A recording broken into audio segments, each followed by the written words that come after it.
Assalamu alaikum wa rahmatullahi wa barakatuh.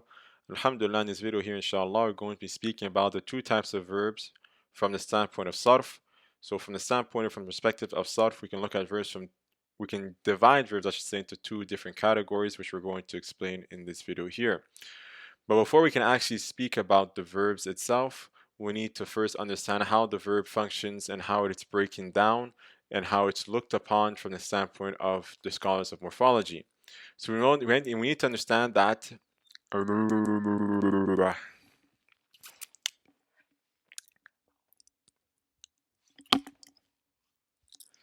Bismillah. Assalamu alaikum wa rahmatullahi wa barakatuh. Alhamdulillah, in this video here, inshallah, we're going to be speaking about the fi'l sahih and the fi'l that is mu'tal.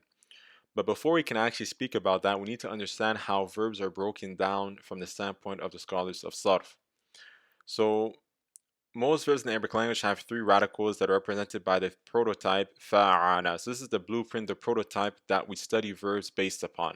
The fa stands for the fa kalima, the first radical, the ayn is the second radical, and the lam kalima is the third radical. And this is really the blueprint that all scholars of morphology they use to study verbs and to explain them and to break them down. Now we understood that, and we already previously explained that in another video, we can now start understanding or asking ourselves or answering the question of what is the fi'l that's mu'tal and what's the difference between it and the fi'l that is sahih. So first and foremost, we need to understand that what are the huruf al-'illah? What are the huruf al-'illah, the weak letters? The weak letters are three letters which make the verb mu'tal. Okay, there are three letters that make the verb or which make the verb mu'tal.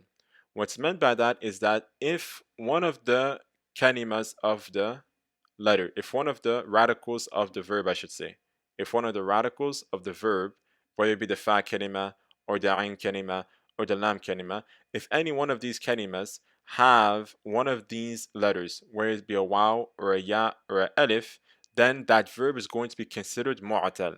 So any verb that has as one of its radical any of the three of the huruf al-'illah, whether it be a waw or a ya or a alif, if it has one of these in it, it's going to be considered a verb that is mu'tal. A verb that is mu'tal. So based on that, we can also understand that any verb that does not have any of these three letters in it as one of its radicals, it's not mu'tal, but rather it's the opposite, which is sahih. So based on that, we can see that there are two types of verbs in the Arabic language.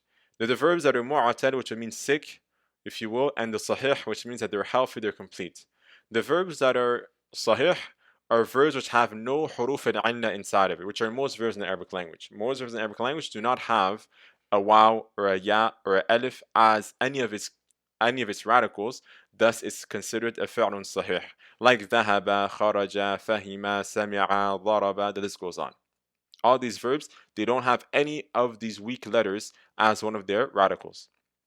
On the other hand, the verb that is mu'tal, which is sick, and we're going to understand why it's considered sick, is a verb which has one of the huruf al-'illah, the problematic letters, if you will, inside of it, which is either a waw or a ya or a alif. So nasiya, the verb nasiya, has one of the weak letters as one of its radical, which is the ya, which is on the lam kalima. Right? So nasiya is considered a verb that's mu'tal because it has one of the three huruf al-'illah in it, which is the ya, and that ya is on the lamun kalima, the third radical, nasiya.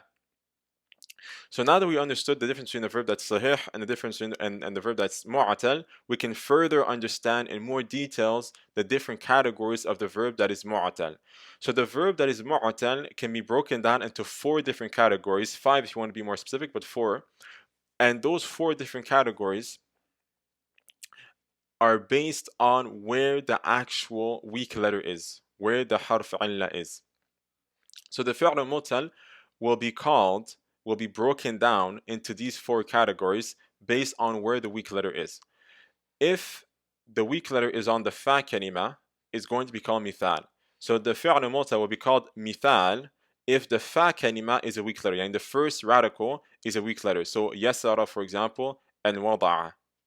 Wada'a means to place something, yasara means something to be easy. So both these verbs, the common thing that they have is that the fa kalima in both these verbs has a weak letter. The first radical has a weak letter, that weak letter being respectively a ya in yasara and a waw in wada'a. So both of these verbs are considered mithal. Both of these verbs are considered مثال. They're both فعل معتل. Which category? مثال.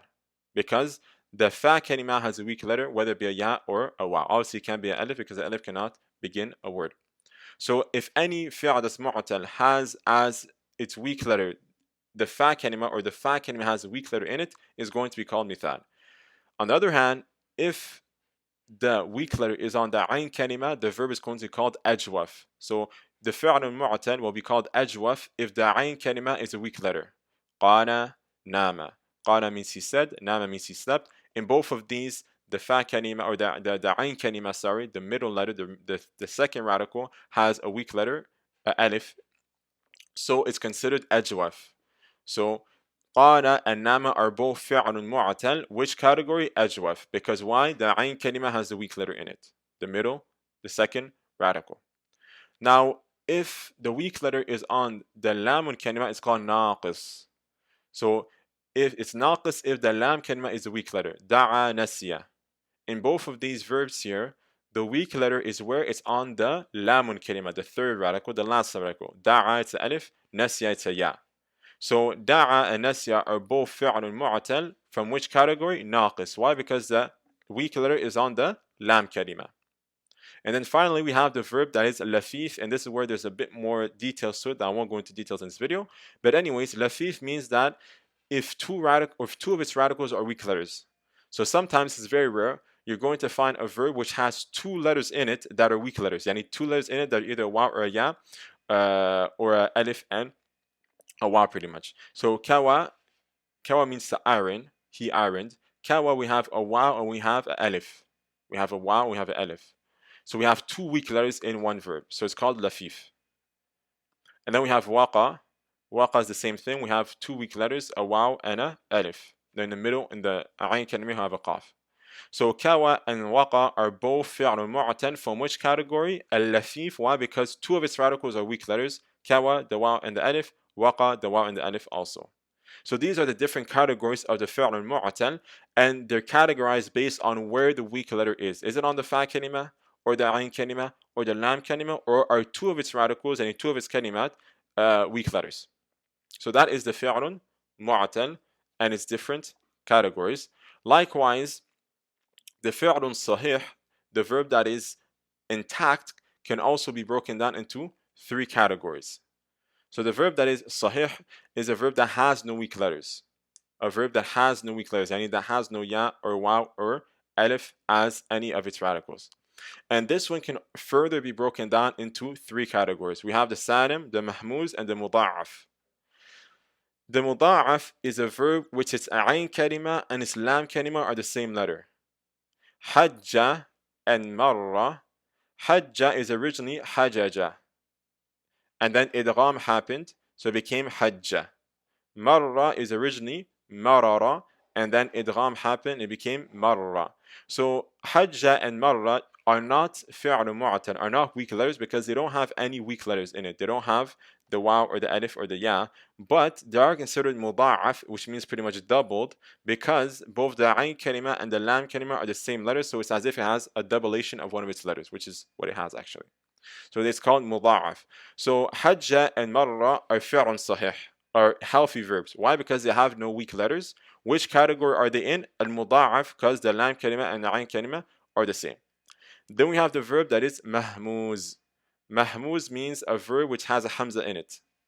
A verb which has a hamza in it. So any verb that has a hamza in it is considered mahmuz, but it's not a weak verb, but it's considered mahmuz, and it's part of the healthy verbs. So akala and akhada both have a hamza in it, so they're both considered mahmuz. So akala and akhada are both fi'l sahih, are both healthy verbs, because they don't have any waw, alif, or ya in it, but they're considered mahmuz because they have a hamza in it. Then finally we have the verb that is salim. The verb that is salim is any verb which is not mu'tal, so it doesn't have any of the weak letters, and likewise it's not mahmuz, and likewise it's not muda'af, and likewise it's not muda'af. So any verb like this will be considered salim, which means that it's completely whole. It has absolutely no speciality to it, like dhahaba, kharaja, sami'a, fahima, and the list goes on. So all these verbs, dhahaba, kharaja, are all fi'l sahih. They're all healthy verbs, and they're part of which group? Salim, because they're not mahmuz, they don't have a hamza in it, and they're not muda'af, they don't have any doublation of any letter. So if we wrap all this up, we can say that there are two types of verbs in the Arabic language. The verb that's mu'tal and the verb that is sahih. The verb that's mu'tal can be classified into four different groups based on where the harf alla is. If it's on the fa kalima, it's called mithal, like wada'a. If it's on the ayn kalima, it's called ajwaf, like qana. If it's on the lam kalima, it's called naqis, like da'a. And if it's on two of its radicals, it's called lafif. And then there's two different categories for the lafif, which we're going to cover in more details. Then we also have the verb that's sahih. The verb that's sahih means any verb that's not mu'tal, i.e. does not have any of the weak letters, either a waw or alif or a hamza, or a alif, sorry, or a waw as any of its kalimat, or any of its radicals. And the fi'lun sahih can also be broken into three different categories. There's a muda'af, which is a verb which is ayn kalima and lam kalima are the same letter, hajja, marra. Then there's a mahmuz, which is if the verb has a hamza in it, like akana. And then we finally have the salim, which is any verb that's not mu'atal. It's not mahmuz, it has no hamza in it, and it's not muda'af, it has no, or it doesn't have a doublation of any of its letters, like dhahaba, kharaja, and most verbs in the Arabic language. So this is how, at the beginning, the scholars of morphology, they break down the verbs in the Arabic language. I hope this was clear. Jazakallah khair for listening. Assalamu alaikum wa rahmatullahi wa barakatuh.